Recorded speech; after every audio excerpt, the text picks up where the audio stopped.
Shalom, this is Shira Sherbow coming to you from Sfat, Israel and Torah for the Nations, and welcome to our weekly meeting. I'll start with a really cute, funny story that I heard earlier this week about a man who had a part in an off-Broadway show. Maybe it was an off-Broadway show, but he had one line, and he practices one line for 6 weeks. So what was going to happen was a cannon was going to go off, and his one line was going to be, "Hark, I hear the cannon roar." Okay? And so he practices his one line for 6 weeks, and it comes to the night of the big opening show. The cannon goes off, and he says, "What the heck was that?" And so all of his practicing and rehearsing his one line just went out the window when the cannon went off. So we'll come back to that story later. You'll see how we do the same thing. We think, I've got this. When this person disappoints me, I know I'm supposed to have patience. I know I'm supposed to judge favorably. And then somehow when it actually happens and we're tested, our one line that we've been rehearsing doesn't come out. We get, "What the heck was that?" Okay, so what's going on here right now is that we're in a 7-week preparation period coming up to the holiday of the giving of the Torah called Sherbow, and it's where each one of us personally receives the Torah. It's like we're right there on Mount Sinai with all the thunder and the lightning, and we accept God's commandments on us. And it's just like in the NFL, like the football players, they can't all of a sudden, if the first game is in the fall, you don't just all of a sudden show up at the game ready to play, right? We know that they practice all summer long. There's practices, scrimmages, and a lot of preparation goes into preparing for the game. And so in a spiritual sense, this is what we're doing. We're getting ready now for, it's a 7-week time. I think we're in our 5th week. It's at the end of May that we have this holiday where we accept the Torah. And, it's something that we do as a human race. There's Torah laws for men. There's Torah laws for women. We personally don't do all of Torah's laws, but as a whole, we do. Some for men, some for women, some for married, some for unmarried, some for farmers, some for just every area of life has their things that they do. And so we each do the part that we're responsible for. Jews do their part, the righteous Gentiles do their part, and it all comes together and we get the job done. So now how do we get ourselves ready to personally accept the Torah? Okay, so there's 3 principles that we need to meditate on to stay away from sin. And that is to know where we came from, to know where we're going, and to know that in the end we will be judged. Okay, so where did we come from? We know, we've talked about this before, it takes 3 to make a baby. So it was our mother, our father, and God that made us. God made us in His image and He gave us our soul. Okay, so where are we going? We know in the end our flesh is going to die and our soul is going to return to God. And then, number 3, we have to give an accounting. We have to stand before the King of Kings in the heavenly courtroom. But the thing is, He tells us that He is going to judge us according to the measure that we use judging our fellow man. So this is a very important thing to get right. I mean, in Hebrew, the word is mida keneged mida, but I think it translates in English like think of a boomerang. Think of what goes around comes around. Think of, just treat others the way you want to be treated, or judge others favorably so that our Heavenly Father, when it comes time for us to be judged, that He judges us favorably.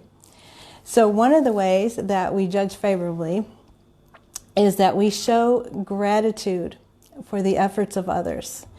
And there's a story of the 2 different kinds of guests at the table. So when a host host or hostess goes through this trouble of having guests, there's a good guest and a bad guest. So what does the good guest say? The good guest says, wow, how much trouble my host has taken for my sake. How much meat he brought out, how much wine he brought out, how many rolls and how many cakes he brought out. Wow, he did this all for me. I'm so honored he did this for my sake, this beautiful meal. Okay, and what does the bad guest say? The bad guest says, so I had a piece of meat, so I had a roll, so I had a drink. He was going to do it anyway. He was going to do it for his wife and kids, and I just happened to be here. Okay, so you see how you can either be extremely grateful for the efforts that people put out, or you can just kind of be ungrateful and even put a negative twist on what they're doing, like just really make light of it. So, like, I know he's getting me that birthday present because he's got ulterior motives or something. So you see how we want to judge people favorably in the same way that we want to be judged favorably. So God, when he came down on Mount Sinai, it says that he bent down. He accommodated us. He gave us, in his kindness, he gave us his wisdom. And he was like, this is how you do it. This is how you have success in your marriage and in your family and in your extended family and in your community. And this is how eventually you will all live in world peace, by keeping my Torah. And he gave us all these instructions. And so it was very kind and merciful of him. And so he tells us all the time, we've been learning over and over, he says, be holy, for I am holy. Imitate me. So in the same way that we see God like bend to accommodate us, how do we in turn bend towards others? And the way that we do it is that we judge them favorably. And there's one saying that says, these three things together. And when we see these three things together, we have to say, what connects these three? So it's make for yourself a rav, acquire a friend, and judge others favorably. It's like, oh, and by the way, judge others favorably. So we know we're supposed to acquire a Rebbe or someone who's a spiritual leader, someone who has knowledge in the Torah to teach us. We're supposed to have at least that one good friend to talk to. And we're supposed to judge others favorably. So what would you say all three of those have in common is that if we don't judge others favorably, we're not going to have any friends, and we're not even going to have a Rebbe, a rabbi, because every single person, even a rabbi, even our best friend, will disappoint us at times. And so we have to go through life knowing that, expecting that, and also knowing we disappoint God. And so how do we want God to be when we disappoint him? That's how we need to be when others disappoint us. And so we titled this, "And the life you save may be your own." And this comes from the Hafetz Chaim. He says, judge favorably, because the life you save, I put the life you save will be your own, not may be your own. So he talks about this, the sin, of the story of David and Bathsheba. And God was not happy with the way David operated with that whole thing. We find out later that, it was David and Bathsheba were meant to be together, and they were meant to have their son Solomon. But the way that David went about it was not right, and God wasn't happy with him. He said it was compared to kind of picking a piece of fruit before it's ripe. So David did things out of line, and God sent the prophet Nathan to tell him a story, and David did not realize when he was being told this story and he was making a judgment on the rich man in the story that there's a rich man and he has all these sheep, and he takes the little lamb, the only lamb of the poor man, and David hears that story and he has this outrage, and he says, whoever would do something like that deserves death. And he has no idea that he's judging himself. And so the Zohar says that this happens to every single one of us. the same thing that happened to David happens to us. Like, the last thing we want to do when it comes to judging someone is to be harsh and critical, because there's that boomerang again. It's going to come back on us, okay? So one of the things that counselors say that people come in to talk to them about, like the hardest people in their life that they struggle with, of judging, giving the benefit of the doubt, and judging, not judging harshly, is our parents. And we think of this story with Joseph and Jacob. And the story goes that Joseph's mother, Rachel, died, and Jacob buried her on the side of the road. And our sages say that Joseph was offended by that. He was offended that his father could bury his mother on the side of the road. And so Joseph didn't have the whole story. He didn't know that God had told Jacob to do that. And so there was this big resentment, and there wasn't a judging favorably going on. And one of the things that Rabbi Nachman says, he says, to judge favorably means to realize that most people have a reason for the things that they do, and many very sensitive and gentle souls do not know how to handle the pain, rejection, sorrow, loneliness, and humiliation they faced in life, and turn towards unhealthy ways to try to cope with their pain. Now, this wasn't Jacob, but this is a lot of times we haven't walked a mile in their shoes. We don't know the whole story. And so it's just better to just give the benefit of the doubt and realize that there might be a lot of pieces of the puzzle that we don't see. So just by being sensitive to people and understanding that most people have a long story and reason for doing what they do, we create a positive spiritual effect that can inspire them and others like them in similar situations to change their lives completely. So it's kind of funny to me that, when we're getting ready for this holiday of Shavuot, of the giving of the Torah, that we read the book of Ruth.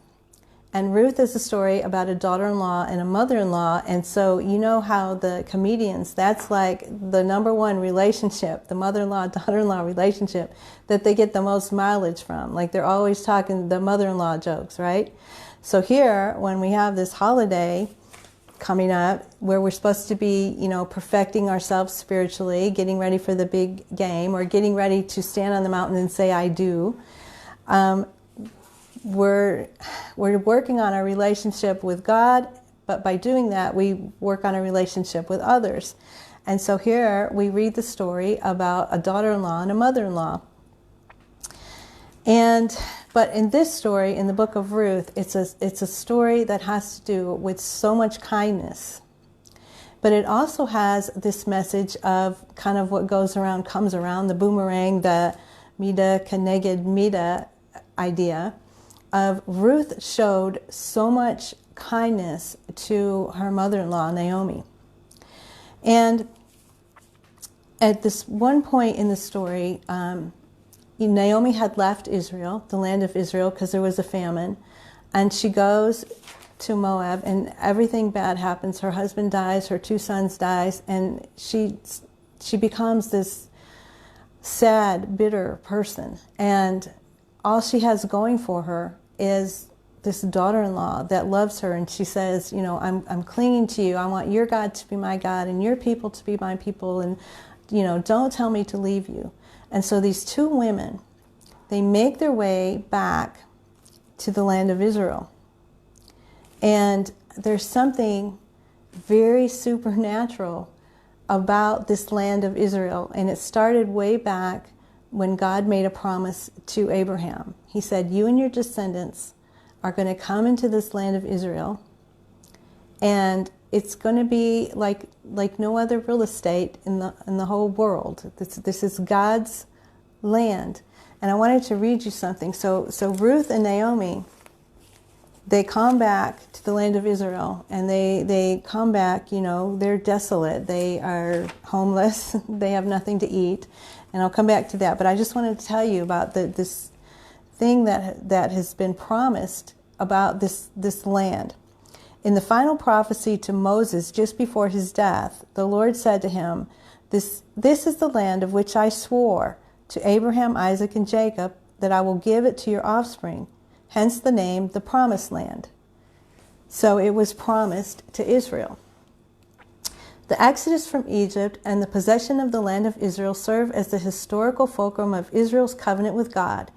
It was only on the soil of Israel that all the commandments of the Lord could be implemented. It was only on the soil of Israel, at the place that he will choose, which was Mount Moriah in Jerusalem, that the permanent central sanctuary of the Jewish people could be built. It was only on the soil of Israel that the children of Israel would realize their fullest potential as a people. It was only on the soil of Israel that God promises to Israel and his blessings would take on reality. If Israel would prove itself worthy by its adherence to the commandments and by its loyalty to the covenant. As the people were called upon to become a holy people, their land was to be a holy land. It was not to be defiled by the pagan practices. Okay, so according to Rabbi Nachman, he says, to take possession of the Holy Land and to live in it must be counted among the biblical commandments incumbent upon Jews to fulfill. It is written, you shall take possession of the land and dwell therein, since I have given you the land to inherit it. And that's in Numbers 35. He sees Israel's possession of the Holy Land is tied, in fact, to the destiny of the whole world. This is what I wanted to show. So long as Israel occupies it, the earth is regarded as subject to him. A contemporary American folk philosopher may have inadvertently made the same point. I have a premonition that will not leave me. As it goes with Israel, so it goes with all of us. As it goes with Israel, it goes with the whole world. So Ruth and Naomi, this is the story that we read on this holiday coming up. Naomi had left Israel. She comes back. And it's just her and her daughter-in-law now. And they come back to the land of Israel. So in the land of Israel, the people were told, they were given all of these commandments that they had to do regarding the land. And one of them was they had to be mindful of the poor people. So here comes Ruth and Naomi, and they're the poor people. They have nothing to eat, but they know the rules, that when the people are working the land, that the outskirts all around, they leave for the poor, so the poor can come and take. So there's a landowner there named Boaz. Well, he's more than a landowner. He's like the chief rabbi of Israel. And I think of Ben Cartwright on the Ponderosa for some reason. He has all this land, and he's the big guy. And he comes out, and it's a mitzvah, or it's a good deed, to work the land of Israel. So he's working the land. He doesn't just stay in his office as the chief rabbi. You know, he comes out, he rolls up his sleeves, and he notices that Ruth is this new person in town, and he asks about her, and he finds out about all of her kindness to her mother-in-law. And as the story goes, it's that in the end, Boaz shows all of this kindness to Ruth. So here's the same theme that is going on. You know, do as you do to others, it will be done to you, and this boomerang effect. But for King David, you know, he judged harshly. God forgave him, but he suffered greatly for the way he judged. And here's Ruth. She showed a lot of kindness to her mother-in-law, and in the end, she was showed so much kindness. Her and Boaz had a son who had a son who had a son, and that son was King David. So she was the great-grandmother of King David, and just totally in the line of the Messiah. It was just an amazing. Little did she know, when she was showing this kindness to her mother-in-law, that all of these kindnesses would be on her for all time. So Boaz is out there working the land, and because that's one of the commandments, that you work the land for 6 years. This is in our Torah portion this week. There's this one commandment about working the land and then letting it rest in the 7th year. And so it's called the Shemitah. And this is a totally supernatural thing that it's captures the whole experience at Mount Sinai in this one commandment. It's amazing. Because in this one commandment, we're talking about our trust in God, trusting Him that we're going to have enough to feed our families, even if we don't plant that 7th year. And it also has to do with our relationship and the unity we feel with each other, because that year that we leave the land open, anybody can come, and there's crops that just grow up on the land, and anybody is free to take. So it's an amazing reality check. You know, when you think that this land is yours, and then you say, oh yeah, everything really does belong to God, and everything I have belongs to God, and He's the one that sends the rain, and it's His land anyway. And so we get this reality check, and that's really what the whole giving of the Torah is, a big reality check, that everything depends on God's kindness. And so all of His laws have to do with He's the boss, and we do things because He says so. And so this is absolutely a supernatural thing that He says to do when you think about farming. So He says you work the land for 6 years. So everybody that works the land in Israel, they're doing that mitzvah, they're working the land. But you would think by the 6th year that the soil would be kind of depleted. Instead, in the 6th year, the crop is like super amazing, because it's enough to get through the year where all the farmers have off. Plus, it has to get them through part of the 8th year, because it takes time when they start planting again to get the harvest. So I wanted to read to you some of the things that are said about this one commandment about the land of Israel, about letting it rest in the 7th year.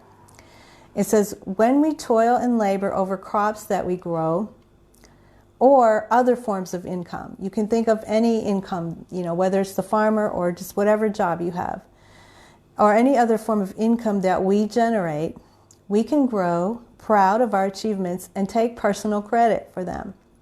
We're liable to forget that God's blessing is the sole reason for our success. We are liable to forget that God gave us our land and our seed, and that He made the rain fall and the sun shine and the crops grow. And so the Shemitah reinforces our faith in God's providence over our affairs. You know, the wake-up call there, the reality check. We work the land for 6 consecutive years, although conventional wisdom dictates that this is unhealthy for the soil. In fact, the soil retains its strength and actually provides a larger crop in the 6th year to provide for the Shemitah year. Then we rest in the Shemitah year despite natural misgivings and concerns about providing for our families. Okay, it says this kind of behavior is a formula for disaster. Farmers who undertake this kind of work ethic should prepare for bankruptcy. Yet, something supernatural happens. For the Jews in Israel, it produces tremendous results. This reinforces our faith that the land belongs to God and that our success flows directly from His blessing. And I noticed, you know, it's so cool that when Naomi and Ruth came back to the land of Israel, that's when things started happening. I mean, that's when Ruth comes into the family. She has a child with Boaz, and it's, you know, she's in the line of the Mashiach. So it started when they came back to the land. Our success flows directly from His blessing, and that we must be grateful to Him for everything that we have. It says that it's easy to share with others when we can afford to share, when we have a steady income, and when we know how we'll pay for tomorrow's expenses. It's much more difficult to be charitable when we're unsure of what tomorrow holds. Landowners had no income during the Shemitah, yet they would routinely abandon to the public all the crops that grow spontaneously during the Shemitah. It was open to everybody that year. In this way, the Shemitah enhanced the unity, the Jewish unity. Okay, so outside of Israel, this phenomenon takes place by charitable contributions. Conventional wisdom dictates that the more we give, the less we retain. But from God's supernatural perspective, however, the more we give, the more He blesses us. This is especially true when we give more than we can afford to give. Charity thus also strengthens our faith and our unity. And lastly, the belief that the world belongs to God and our success depends on Him is a liberating notion. It enables us to release the burdens that we carry. We still toil, but we breathe easier. We still labor, but we sleep easier. And we know that God guides our footsteps. And this is so relevant for what we're going through right now with Corona. It says, we know that God guides our footsteps and that everything happens for a reason. We learn to see God's hand in everything we do and His presence in everything we see. So that's why this law of the Shemitah, letting the land rest, it sums up the whole Torah really, because it's about trusting God. And He's in charge. And if He says it's okay to let the land rest in that 7th year, it's telling us that no man could have ever wrote the Torah, because what man could ever promise you that you're going to make enough in that 6th year to cover your 7th year and your part of your 8th year. And it so happens that this week in our Haftorah is talking about Jerusalem. In the prophet Jeremiah, it says that there's going to be, this is when Jerusalem is just devastated, and it looks like there's not going to have any future. And he says, but there's a prophecy that says there's going to be houses, there's going to be vineyards, there's going to be fields. Don't worry, there's going to be a rejuvenation of the land. Okay, and he starts talking about all of the miracles that happened during the Exodus of Egypt.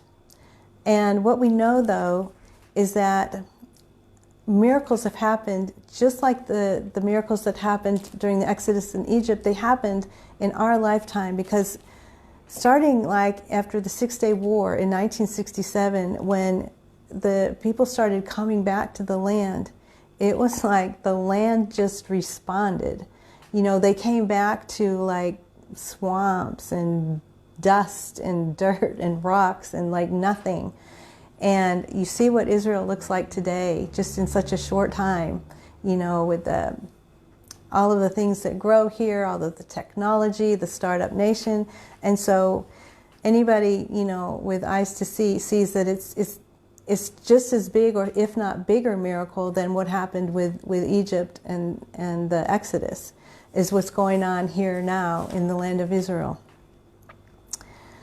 Okay, so the life you save will be your own. So just like I started out telling you about this guy that was rehearsing, he had one line to say. You know, we all know we have one job. My dad used to say that. I gave you one job. The guy had one line: "Hark, I hear the cannon roar." And he says, "What the heck was that?"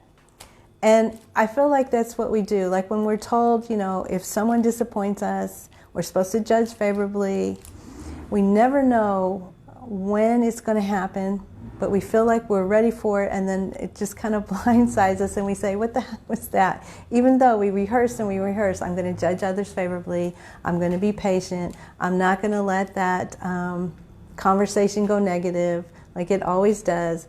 So sometimes we have people in our life, that one person, I don't know, hopefully it's not the mother-in-law, or maybe it's one of our parents that we just have this trouble with. Maybe it's a neighbor, maybe it's our boss, who knows?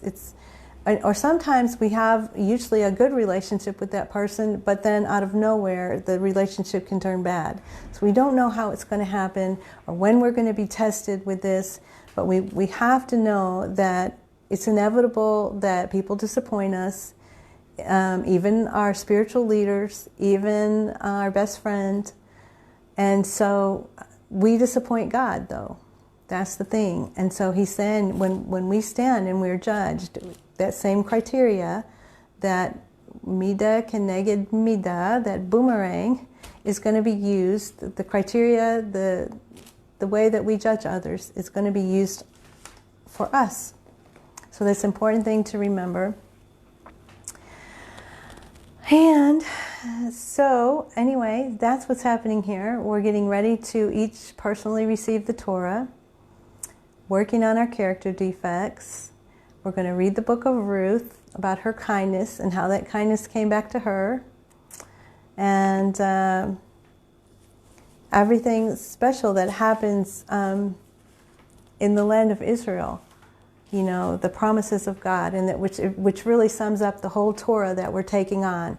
If we have to just sum it all up, it's that, you know, we just trust God and we do things because He said so.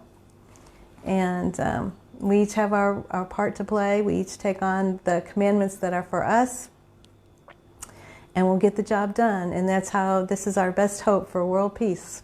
It's just... So that's the exciting things that are going on here. I'm glad you could join me this week. As usual, we're going to go at 3 o'clock Eastern Time into the Zoom room if you want to talk about this more, talk about whatever. We'll see you there. So have a great week, and shalom from Israel.